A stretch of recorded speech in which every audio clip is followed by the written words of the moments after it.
નમસ્કાર, હું યશ એબીપી અસ્મિતા પર આપનું સ્વાગત છે। આપ જોઈ રહ્યા છો મહાચર્ચા। રાજ્યમાં છેલ્લા 2-3 દિવસથી મહિલાઓ પર અત્યાચારની ઘટનાઓ ઘણી સામે આવી રહી છે। સૌથી પહેલા ઘટના સામે આવી રાજકોટથી કે જ્યારે એક પતિ પોતાની પત્નીને માર મારી રહ્યો હતો કારણ કે તે તેને દારૂ ખરીદવા માટે રૂપિયા નહોતી આપતી। માર એટલે સુધી માર્યો કે એક સમયે તો તે પથ્થર લઈને પણ પોતાની પત્નીને જાનથી મારવા જતો હતો પણ લોકોએ તેને રોકી દીધો। ત્યારબાદ ગઈકાલે એક ઘટના સામે આવી ગાંધીનગરથી કે જ્યાં એક પતિ તેની પત્નીને માર મારતો હતો અને તેવો આક્ષેપ પત્નીએ લગાવ્યો।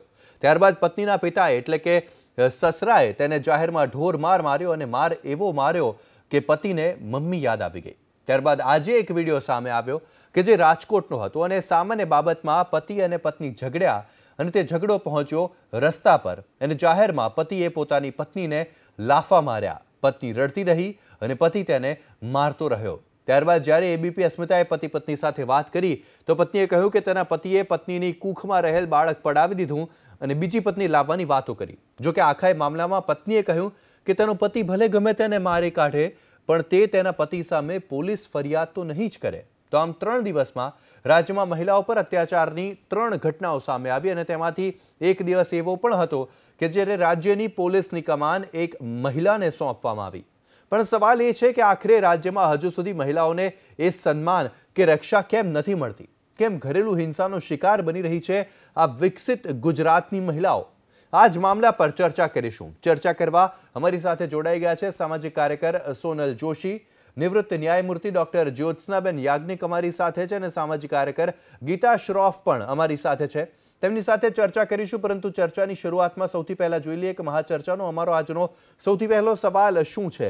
અમારો સવાલ એ જ છે કે મહિલાઓ પર આખરે અત્યાચાર જે વધી રહ્યા છે તેની પાછળનું કારણ શું? કારણ કે છેલ્લા 3 દિવસમાં એવું નથી બન્યું કે એક દિવસ એવો ન ખાલી ગયો હોય કે જ્યારે મહિલા પર અત્યાચાર ન થયો હોય।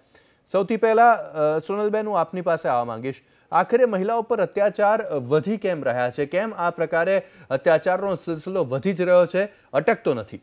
આપણે ગમે તેટલી વાત કરીએ યશ કે સમાજ બદલાઈ ગયો છે, સ્ત્રી સશક્તિકરણની વાતો કરીએ છીએ પરંતુ હજી પણ પુરુષોની મેન્ટાલિટી બદલાઈ નથી અને કદાચ આ બધા વિડીયો વાયરલ થયા છે કે આધુનિકતાનો જમાનો છે ને આપણે આ જોઈ રહ્યા છે પરંતુ દરેક સ્ત્રીઓ, મારી પાસે પણ એટલા બધા કેસીસ આવતા હોય છે। અહીંયાનો જ એક કિસ્સો છે સેટેલાઇટનો કે રોડ ઉપર 1 કિલોમીટર સુધી શિક્ષિત માણસે પોતાની વાઈફને ઘસડીને મારી હતી છતાં પણ પોતાની બાળકી માટે એ ઘરે પોતે પોતાના પતિના ઘરે પાછી ફરી। કહેવાનો મતલબ એ છે કે જ્યાં સુધી સ્ત્રીઓ આની સામે અવાજ નહીં ઉઠાવે, ના કહેતા નહીં શીખે, સ્વતંત્રતાની વાતો કરીએ છીએ, સ્ત્રી સશક્તિકરણ મજબૂત છે પરંતુ આવા વ્યક્તિઓની સામે પગલાં લેવા, સમાજના નામે પગલાં ન લેવા અથવા તો એમને પોલીસથી બચાવવા અને ખાસ કરીને પોલીસ પણ જ્યાં ત્યાં મામલો જાય તમારું ઘર તૂટી જશે, તમારે નહીં કરવું, સમાધાનનો જે પ્રયત્ન કરવામાં આવે છે એના કરતાં આવા નરાધમોને કડકમાં કડક કાર્યવાહી થવી જોઈએ। નહીં કે કોર્ટના કેસીસની જે આંટી ઘૂંટી છે અને એમાં જે સમયગાળો યશ જતો રહે છે, જ્યારે આપણી પાસે વિડીયો આવ્યો છે કે એને માર માર્યો છે તો એની ઉપર એક્શન લઈને તાત્કાલિક ધોરણે એ સજાને પાત્ર બને જ છે અને પોતે ઇનિશિયેટિવ લેવું જોઈએ સરકારે અને પોતે ફરિયાદ દાખલ કરી દેવી જોઈએ અને પોલીસે, ભલે એ સ્ત્રી ના પાડે છે। જો આવું થશે તો જ આ સ્ત્રીઓ આમાંથી બહાર નીકળશે, અધરવાઇઝ મને નથી લાગતું આપણે આમ ચર્ચાઓ કરે જ રાખીશું। જરૂરથી અમારી સાથે નિવૃત્ત જજ ડોક્ટર જ્યોત્સનાબેન યાજ્ઞિક પણ જોડાયા છે। જ્યોત્સનાબેન, આપને પૂછવા માંગુ છું, આખરે આવા કિસ્સાઓ વધી રહ્યા છે જ્યારે કે ઘટવા જોઈએ, જેમ જેમ રાજ્યનો વિકાસ થાય તેમ તેમ આવા કિસ્સાઓ એક રીતે તો ઘટવા જોઈએ પણ તે વધી રહ્યા છે, તેની પાછળનું કારણ શું?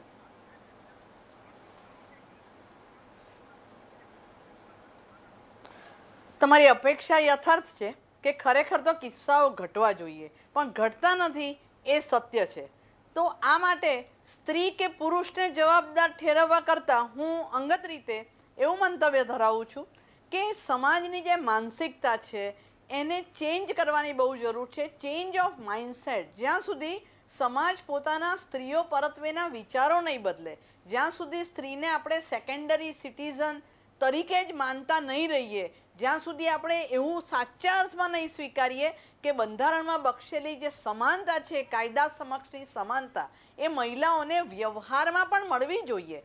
ખાલી કાયદાના પુસ્તકોમાં એ વાત કરીએ તો કોઈ દિવસ ઉદ્ધાર થઈ શકવાનો નથી। તો આ સમગ્ર પરિસ્થિતિનું મુખ્ય કારણ જો કાંઈ હોય તો સમાજનું માઇન્ડસેટ છે, જે આપણી વિચારસરણી છે, જે રીતે આપણે મહિલાઓને પરસીવ કરીએ છીએ, મહિલાઓના રોલ વિશે જે આપણી વિચારધારા છે, એ તમામને સંયુક્તપણે મૂકીએ તો એવું કહી શકાય કે જ્યાં સુધી સમાજ પોતાનું માઇન્ડસેટ નહીં બદલે ત્યાં સુધી ગમે તેવા દ્રઢ મજબૂત જોરદાર કાયદાઓ આપીશું અથવા ગમે તેટલું અદાલત પણ કડક વલણ અપનાવશે તેમ છતાં પણ મહિલાઓની સ્થિતિમાં સુધાર થવો શક્ય નથી. જી જરૂરથી. અમારી સાથે સામાજિક કાર્યકર્તા ગીતા શ્રોફ પણ જોડાઈ ગયા છે. ગીતાબેન, આપને એ સવાલ પૂછવા માંગુ છું, જેમ જ્યોત્સાબેને કહ્યું કે માનસિકતા સુધારવાની જરૂર છે, જો સીધી વાત કરીએ તો હાલ આપણા દેશમાં કે આપણા સમાજમાં બે પ્રકારની માનસિકતા ધરાવતા લોકો છે. એક પ્રકારની માનસિકતા ધરાવતા લોકો એ છે કે જેઓ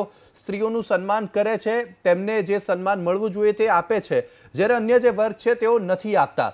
પણ અહીં સવાલ એ છે કે જે લોકો સન્માન આપે છે તે પણ શું માત્ર ઉપર છલ્લું સન્માન છે, લોકોને દેખાડવા પૂરતું સન્માન છે? ખરેખર શું આપણા દેશની અને આપણા દેશના લોકોની માનસિકતા સ્ત્રીઓ પ્રત્યે નથી બદલાઈ આટલા વર્ષો બાદ પણ?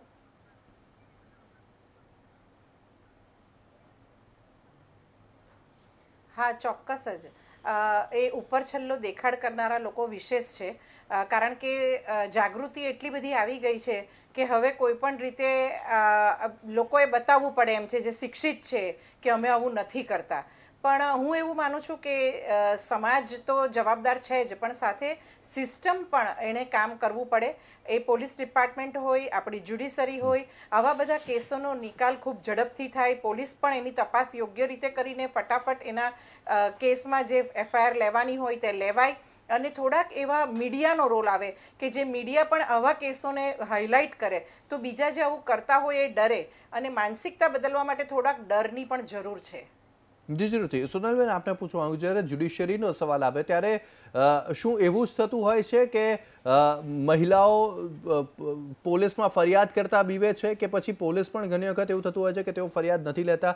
કારણ કે આજનો જ કિસ્સાની જો વાત કરીએ તો આજે જ રાજકોટમાં જે પત્ની હતી, નેપાળી દંપતી હતું, તેમના પત્નીએ કહ્યું કે ગમે તે કરી કાઢે, ભલે મને મારી કાઢે, પણ હું પોલીસ ફરિયાદ તો નહીં જ કરું. એકચ્યુઅલી એવું છે યશ કે ખાસ કરીને જ્યારે દીકરીઓની વાત આવે તો દીકરીઓ હંમેશા પોતાના મા બાપનો વિચાર કરતી હોય છે, એક સમાજનો વિચાર કરીને ચાલતી હોય છે. માઇન્ડમાં એક જ વાત છે કે મારું ઘર તૂટશે તો હું ક્યાં જઈશ, ક્યાં રહીશ. અગર માતા પિતાના ઘરે જવાનું આવે છે તો માતા પિતાના ઘરે થોડો ટાઈમ રહ્યા પછી આજુબાજુવાળા વાતો કરવાનું શરૂ કરે છે, ક્યાં સુધી ઘરમાં રાખશે. આ માનસિકતાની વાતો કરીએ છીએ. પરંતુ અગર સ્ત્રીઓ પોતાની જાતે પગભર નહીં થાય, શૈક્ષણિક રીતે પોતાની રીતે આગળ નહીં આવે અને પોતે પગલાં નહીં લે ત્યાં સુધી પોસિબલ નથી. હા, અને પોલીસની વાત તમે જે કરી, પોલીસ પણ એ કરશે કે જો અગર કોઈ દીકરી ફરિયાદ નોંધાવે છે એટલે જે પતિ હશે એમ કહે છે કે આને પોલીસનું પગલું ભર્યું, પોતે માર્યું એ ચાલે, પરંતુ અગર એને પોલીસ સ્ટેશનનું પગલું ભર્યું છે તો આપણે એને ઘરમાં લાવવાની નથી, એ આપણને જેલમાં ગલાવે છે. એટલે આપણે આ જેન્યુન વાતો હોય છે. બીજું, પોલીસ પણ ફરિયાદ ઇઝીલી આજના રોજે પણ નથી લેતી. એપ્લિકેશન લઈને કોઈને મોકલવામાં આવ્યા હોય અને કોઈ બી વાત કરી હોય તો કે ના તમે ત્યાં નોંધાઈ છે એટલે આ નહીં થાય. FIRમાં પૂરી તથ્યો સાથે જ્યારે કોઈ દીકરી કોઈ વસ્તુ લખાવતી હોય છે તે લખતા પણ નથી, શોર્ટમાં શોર્ટ FIR લખી અને એમને મોકલી દેવામાં આવે છે. એટલે ખરેખર કહું તો પોલીસ સેન્સિટાઇઝ નથી. ચાહે સમાજ બદલાઈ જાય, સ્ત્રી ગણે પહોંચી ગઈ છે, બધે ઇવન કહેવાય છે કે નાસામાં બી બધા કામ કરી રહ્યા છે ને અવકાશયાનમાં પણ જઈ આવી ને અહીંયા પણ છે, બધી વાતો છે, પરંતુ એ ગણ્યા ગાંઠા મુદ્દાઓથી બીજી જે સ્ત્રીઓ છે એમના એક્ઝામ્પલ તમે ના બદલી શકો જ્યાં સુધી તમે કાયદો કડકપણે અને ખાસ કરીને સ્ત્રીઓએ પોતાના માટે, પોતાના સન્માન માટે જીવવાની જરૂરિયાત છે. શા માટે પુરુષોનો પાલવ પકડીને ચાલવાનું છે એ જ્યાં સુધી છોડશે નહીં ત્યાં સુધી પોસિબલ નથી. જી જરૂરથી. જ્યોત્સનાબેન, આપની પાસે આ માંગુ છું. આપ પૂર્વ ન્યાયાધીશ રહી ચૂક્યા છો, ન્યાયપાલિકા તેનું કામ કરે છે તેમ કહી શકાય, પણ તે પહેલાનું જે સ્ટેપ છે, પોલીસનું જે સ્ટેપ છે કે તમે પોલીસ પાસે જાઓ, તેમને ફરિયાદ નોંધાવો, ત્યારબાદ મામલો આગળ વધે ને ન્યાયપાલિકા તરફ આગળ વધે મામલો. પણ એ સવાલ એ થાય છે કે શું પોલીસ ક્યાંક ને ક્યાંક તેમની ફરજ ચૂકતી હોય છે, કે પછી પોલીસનો ડર લોકોમાં એવો છે કે તેઓ સામેથી પોલીસ પાસે જતા ડરે છે?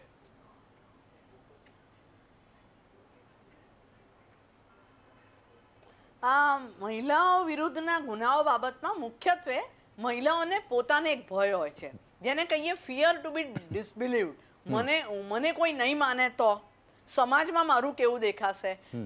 સ્ત્રીનો એક નાનામાં નાનો નિર્ણય એ આખા ફેમિલી ઓનરને જોખમમાં મૂકી દે છે. તો આ તમામ સંજોગોમાં સ્ત્રીઓને બચપનથી ઉછેર દરમિયાન જ એ પ્રકારની ટ્રેનિંગ આપવામાં આવી છે કે ભાઈ તારું ડેડ બોડી બહાર નીકળે પણ તું ના નીકળવી જોઈએ, જે તદ્દન ખોટું છે. અને આ સમાજને હાલની જે રીતે આપણે હરણફાળ કરીને પ્રગતિ કરી રહ્યા છીએ એને અનુરૂપ નથી. એટલે હવે આપણા ઘરોમાં આ પ્રકારનું શિક્ષણ ના અપાય અને મહિલાઓને એવું શિક્ષણ આપવામાં આવે કે ખૂબ બહાદુરીથી કોઈ પણ મુશ્કેલીનો સામનો કરવો અને કાયદો હંમેશા તમારી સાથે જ હોય, એમાં શંકાને સ્થાન નથી. હવે તમે જે મુખ્ય વાત કરી એ પોલીસની વાત, તો બધા જ તો પોલીસ સરખા નથી હોતા, પણ બાય એન્ડ લાર્જ એ વાત સાચી કે પોલીસને ત્યાંથી જે પ્રકારનું પોલીસ સ્ટેશનમાં બહેનોને જે પ્રકારનું સન્માન મળવું જોઈએ, જે પ્રકારની એની ફરિયાદને તવજ્જો વજન મળવું જોઈએ એ મળતું નથી. ક્યારેક પોલીસ એવું પણ સલાહ આપે છે કે બેન છાનીમાની સમાધાન કરીને બેસી જાને, નકામું બધું ગુમાવી દઈશ. તો જે પેલીના મનમાં ઓલરેડી ભયસ્થાનો હોય એ ભયસ્થાનોને એકદમ ચેતનવંતા બનાવવાનું કાર્ય પણ ક્યારેક પોલીસ કરે છે. પણ જોસાબેન આપને વચમાં હું રોકવા માંગીશ. જે ગંભીર ગુનાઓ છે એ ગુનાઓને પ્રાધાન્ય આપ્યા કરે છે. જી જરૂરથી હું આપને એ સવાલ પૂછવા માંગુ છું કે જ્યારે ગઈકાલે જ ગુજરાતના નવા ડીજીપી તરીકે એક મહિલાએ સ્થાન ગ્રહણ કર્યું છે, ત્યારે શું હવે તે આશા રાખી છે કે મહિલાઓ પોલીસ પાસેથી કે તેમની જે પણ સમસ્યા હશે તેનું ત્વરિત નિવારણ આવશે?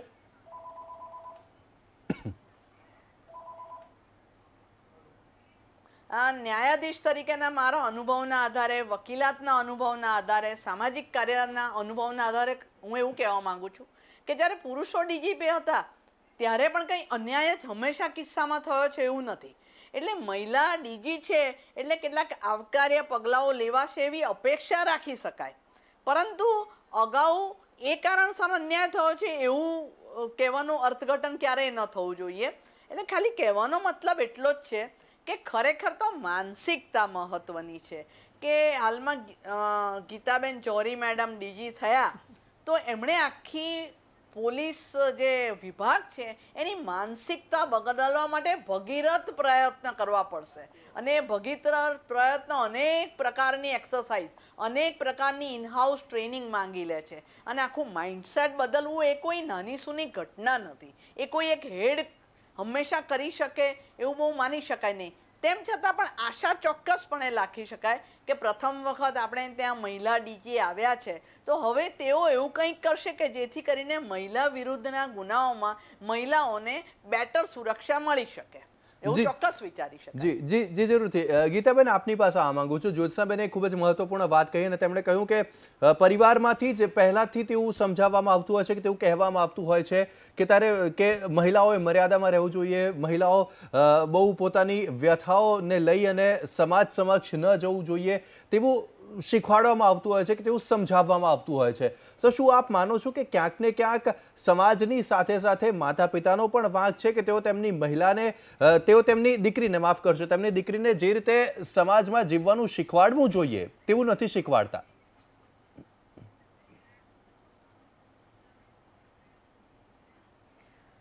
હા, હું એવું ચોક્કસ માનું છું. પણ સમાજ એટલે કોણ? સમાજ એટલે હું, સમાજ એટલે તમે, સમાજ એટલે આપણે, એટલે માતા પિતા પણ એમાં આવી જ ગયા. બાળકના ઉછેરમાં હું એવું માનું છું કે દીકરો હોય કે દીકરી એ બંનેના ઉછેરમાં બહુ મહત્વનું છે. દીકરીને આપણે એક બાજુ એ જ સમજ આપવી જોઈએ કે તું લક્ષ્મી અને સરસ્વતીનું સ્વરૂપ છે, ભલે તને ગમે એટલું સરસ રીતે અમે આ માનીને કહીએ છીએ, પણ તારી અંદર બેઠેલી દુર્ગા હંમેશા જાગતી રાખજે. જ્યારે તારા પર અન્યાય થાય, તારું શોષણ થાય, ત્યારે તારી અંદરની દુર્ગા પહેલા ઊભી થવી જ જોઈએ. અને એને આશા નહીં રાખવાની કે મારો રક્ષક એટલે મારો બોડીગાર્ડ મારા પિતા, મારો ભાઈ, મારો પતિ કે મારો પુત્ર આવે. તારો બોડીગાર્ડ તું જ છે, કારણ કે તારી અંદર એ દુર્ગા શક્તિ છે. આ દીકરીઓને સમજાવવાની જરૂર છે. એની સાથે દીકરાઓને એ સમજાવવાની જરૂર છે કે તારે કોઈ પણ સ્વરૂપમાં સ્ત્રીનું સન્માન કરવાનું છે. સ્ત્રી એ શરીર નથી, સ્ત્રી એ વ્યક્તિ છે. અને એ કોઈ પણ સ્વરૂપમાં હોય તારી સામે આવે ત્યારે એને એ જ સન્માનની દ્રષ્ટિએ જોવાનું છે કે એક વ્યક્તિ છે. અને આ ઉછેરમાં જો મા અને બાપ એ ધ્યાન રાખે તો જ આ બેલેન્સ સમાજમાં આવી શકે. કારણ કે સમાજની માનસિકતાની બદલવાની શરૂઆત આપણે આપણા ઘરથી, આપણા પોતાથી કરવાની જવાબદારી લઈને કરવી જોઈએ. જી જરૂરથી. ગીતાબેન, આપે ખૂબ સારી વાત કહી કે પોતાનામાં ભરોસો હોવો જોઈએ અને પોતાનું સન્માન પોતે જ રાખવું પડશે. કોઈ તમારું સન્માન રાખવા નહીં આવે. ચર્ચા આગળ વધારીશું, જોઈશું મહાચર્ચામાં અમારો બીજો સવાલ શું છે, ત્યારબાદ તેના ઉપર ચર્ચા કરીશું. પહેલા સવાલ પર ચર્ચા કરી, હવે જોઈએ મહાચર્ચાનો બીજો સવાલ, અને એ છે કે મહિલાઓ કેમ કાયદાનો સાથ લેવામાં ખચકાય છે, તેના મુખ્ય કારણો શું હોય છે? શું મહિલાઓ પોલીસથી ડરતી હોય છે કે પછી પોતાના પરિવારથી ડરતી હોય છે, પોતાના પતિથી ડરતી હોય છે? કોનાથી ડરતી હોય છે કે જેથી મહિલાઓ કાયદાનો સાથ લેવામાં ખચકાતી હોય છે? સોનલબેન, આમ તો તમે જવાબ આપી દીધો, પણ હવે હું તમને ઇનડેપ્થ આનો જવાબ મેળવવા માંગુ છું. આખરે ડર હોય છે કે પછી માત્ર સામાજિક જવાબદારી નિભાવવા માટે મહિલાઓ પોલીસનો કે પછી કાયદાનો સાથ નથી લેતી? ડેફિનેટલી ડર હોય છે, હિંમતનો અભાવ હોય છે. હું ક્યાં કરીશ, હું ક્યાં જઈશ, શું કરીશ?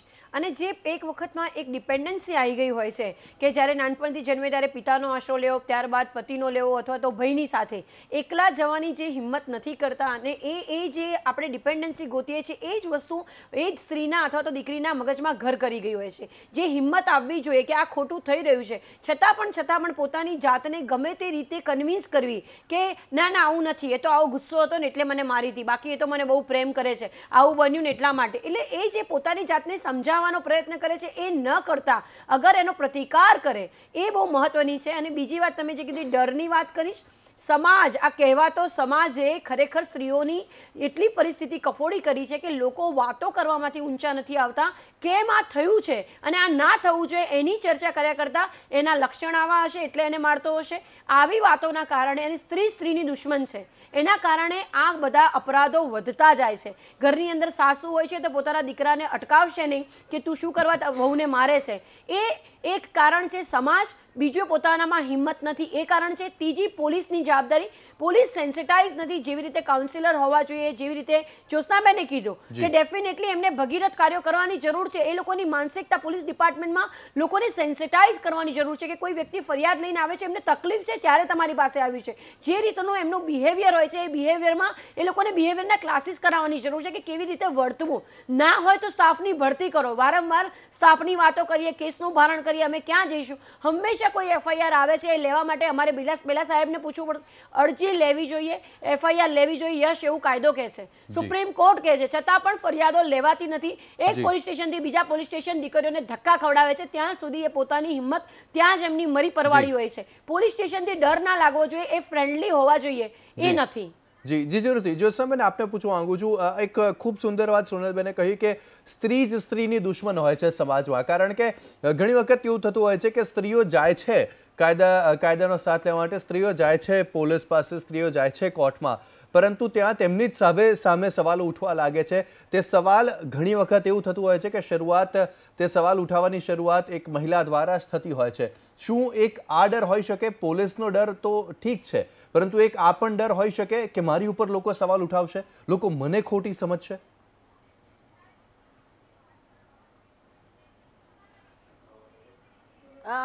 મેં કહ્યું એમ, ફિયર ટુ બી બિલીવડ ઓર ફિયર ટુ બી ડિસબિલીવડ એ હંમેશા રહેતો હોય છે. આ ઉપરાંત એક બદનામી થઈ જશે એનો એક ભય, પછી પોતાને લગ્ન જીવન સાથી જો મળવાનો બાકી હોય તો સારો સાથી નહીં મળે, જો લગ્ન જીવન ચાલુ હોય તો લગ્ન જીવનમાં ભંગાણ થશે એવો ભય. તો આ બધા જ સામાજિક ભયો તો કામ કરતા જ હોય છે. આ ઉપરાંત અદાલતમાં એક પ્રકારનો સતત ભય રહે છે કે ત્યાં ઉલટ તપાસ નામે ઘણું બધું પૂછવામાં આવે. પણ યશભાઈ, આપના માધ્યમથી હું એ જણાવવા માંગુ છું કે કાયદામાં આમૂલ પરિવર્તનો થયા છે. ખાસ કરીને બળાત્કાર જેવા ગુનાઓમાં હવે દરેક કિસ્સામાં સ્ત્રીએ સંમતિ આપી હશે એવું કાયદો માનતો નથી. એટલા માટે જે વ્યક્તિ એવું કહે કે સંમતિ હતી એના પર સાબિતીનો ભાર છે. એ જ રીતે પોસ્કો જેવા જે બાળકો વિરુદ્ધ સેક્સ્યુઅલ ઓફેન્સીસ થાય છે એ પ્રકારના ગુનાઓમાં આમૂલ પરિવર્તનો આવી ગયા કે હવે સ્ટેટમેન્ટ લેતી વખતે મહિલા પોલીસ અધિકારી અવેલેબલ હોવા જોઈએ. જો પોલીસ સ્ટેશનમાં મહિલા પોલીસ અધિકારી હોય તો કાયદો એ હદે બદલાયો કે જો મહિલા જજ અવેલેબલ હોય તો આવો કેસ મહિલા જજ પાસે જ ચાલશે. ઓફકોર્સ એવો શબ્દ વાપર્યો છે કે પ્રિફરેબલી બિફોર લેડી જજ, એટલે એ એક પ્રિફરેબલી જે શબ્દ છે એના બદલે શેલ બી બિફોર લેડી જજ એવું થવું જોઈએ. અને એવું ત્યારે થાય કે ઘણી બધી મહિલાઓને ન્યાયતંત્રમાં સ્થાન આપવામાં આવે અને વસ્તીને અનુરૂપ મહિલા ન્યાયાધીશોમાં પણ વધારો થાય. એવી જ રીતે મહિલા પોલીસ અધિકારીમાં પણ વધારો થાય. આપણે ત્યાં 33% પોલીસ વિભાગમાં મહિલાઓ રહેશે એ નક્કી થઈ ગયું. કાયદાઓ પણ સુધર્યા છે કે મહિલા પોલીસ અધિકારી પાસે નિવેદન લેવામાં આવશે. એટલે હવે પહેલા કરતા ભયનું પ્રમાણ થોડું ઘટવું જોઈએ. હા, અદાલતીય પ્રક્રિયાની જે અટપટી આખી પ્રક્રિયા છે જી. એનો ભય તો દરેક વિક્ટીમને સતાવતો હોય છે. જી. અને કેટલાક સંજોગોમાં એવું થાય છે કે વિક્ટીમ એક ગુનો પણ ભોગવે અને ક્યારેક અદાલતની અટપટી પ્રક્રિયાઓમાં પણ એ સહન કરતી હોય છે, એવું બનતું હોય છે. જી. કાયદાઓ છે અને હવે ખૂબ રક્ષણ પણ આપવામાં આવે છે અને હવે પહેલાની જેમ ઉલટ તપાસ ખુલ્લા મને પૂછી શકાતી નથી.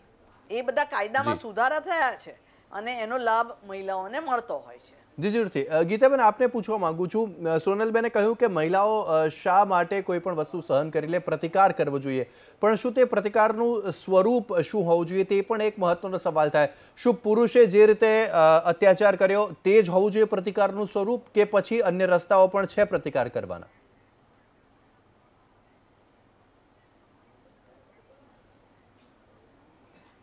હું એવું માનું છું કે પ્રતિકાર કરવા માટેની સમજ પણ એ સ્ત્રીમાં હોવી જ જોઈએ. અને તમે જે વાત કરી, હું આ પ્રશ્નને બહુ જ ક્યારની સાંભળી રહી હતી.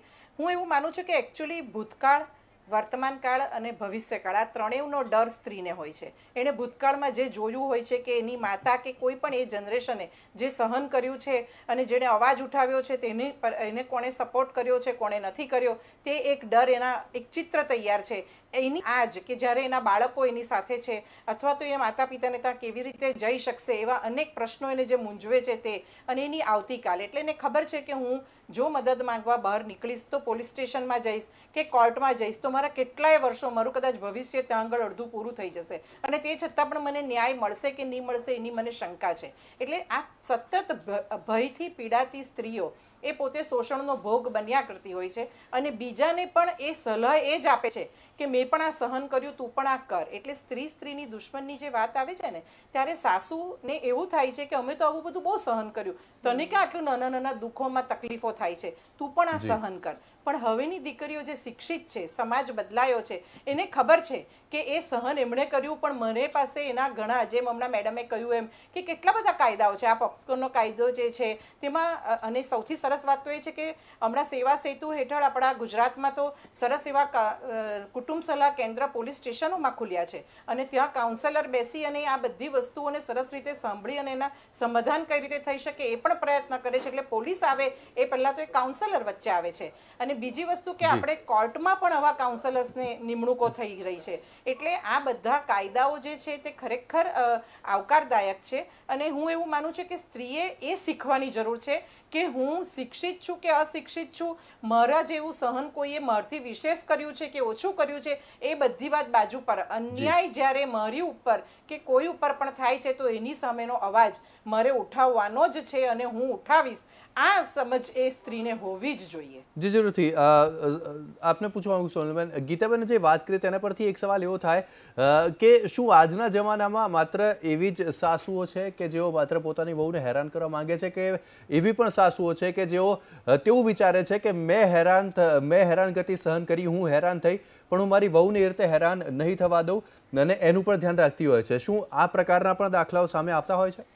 ડેફિનેટલી હું કહીશ, કારણ કે મેં ઘણી બધી સાસુ એવા પણ જોયા છે કે જે પોતાની વહુને દીકરી કરતાં પણ વિશેષ રાખે છે, ભણાવતા પણ હોય છે. અને સામે એવી વહુઓ પણ જોઈ છે કે જે મેં 2 વર્ષ પહેલાં એક સાસુને એમના ઘરમાં એમના વહુએ મારેલા અને એમને ઘરમાંથી કાઢી લાવેલા બહાર બધા ભેગા થઈને. એટલે એવા પણ કિસ્સા સમાજમાં જોવા મળતા હોય. પણ યસ, મેક્સિમમ દ્રષ્ટિએ અગર જોવા જઈએ તો જે દીકરીઓ સહન કરતી હોય છે એમાં સાસરિયાનો ત્રાસ અને જે કમ્પેરિઝન છે કે દીકરીને પોતાની દીકરી સમજવી, વહુને પારકા ઘરની સમજવી, એક આ માનસિકતામાંથી જ્યાર સુધી આપણે બહાર નહીં આવીએ. અને બીજી એક વાત હું કહેવા માંગીશ કે હા, આજનો જે સમય છે એની અંદર એવું થઈ ગયું છે બધા એજ્યુકેટેડ છે, કાયદો અવેલેબલ છે, એટલે દીકરીઓને છૂટાછેડા આપવા નહીં આપવા અને હેરાન કરવી જે એલિમની માટે એનો જે સમયગાળો છે એટલો હાથે કરીને લાંબો ખેંચતા હોય છે કે દીકરી પોતે આ કેસ પૂરતી કોર્ટમાં ધક્કા ખાતી હોય છે, ત્યારે પુરુષ એ જ વખતે બીજી સ્ત્રીને લઈને કાં તો એ વસવાટ કરતો હોય છે, કાં તો લિવ ઇન રિલેશનશીપમાં હોય ને પોતાની જિંદગી જીવતો હોય છે, ત્યારે દીકરી એ જિંદગી જીવી નથી શકતી. મારો કહેવાનો મતલબ એમ એમ છે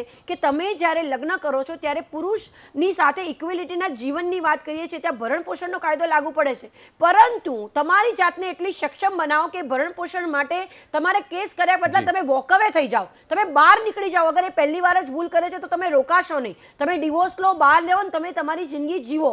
જીવન એક જ વાર મળે છે, નહીં કે એને તમે કોર્ટના કાયદાની આટીઘૂટીમાં અથવા તો અદાલતોમાં તમે તમારું જીવન વેડફી નાખો. જી જરૂરથી સોનલબેન આપનો, જ્યોત્સનાબેન આપનો અને ગીતાબેન આપનો અમારી સાથે ચર્ચામાં જોડાવા બદલ ખૂબ ખૂબ આભાર. ચર્ચા અહીં જ સમાપ્ત કરીશું, પરંતુ એક મેસેજ આ ચર્ચા બાદ એ જ સામે આવે છે કે તમારી સાથે, સ્ત્રીઓ સાથે જો અત્યાચાર થાય છે તો તેનો પ્રતિકાર કરવો જોઈએ. તે પ્રતિકાર કાયદા સ્વરૂપે પણ હોઈ શકે, તમે કાયદાનો પણ સહારો લઈ શકો છો. ડરવાની કંઈ જરૂર નથી. 1947થી ભારત દેશ આઝાદ થઈ ગયો છે, તમે પણ આઝાદ છો. આ સાથે જ મહાચર્ચામાં હાલ માત્ર આટલું જ. વધુ સમાચાર માટે આપ જોતા રહો ABP અસ્મિતા.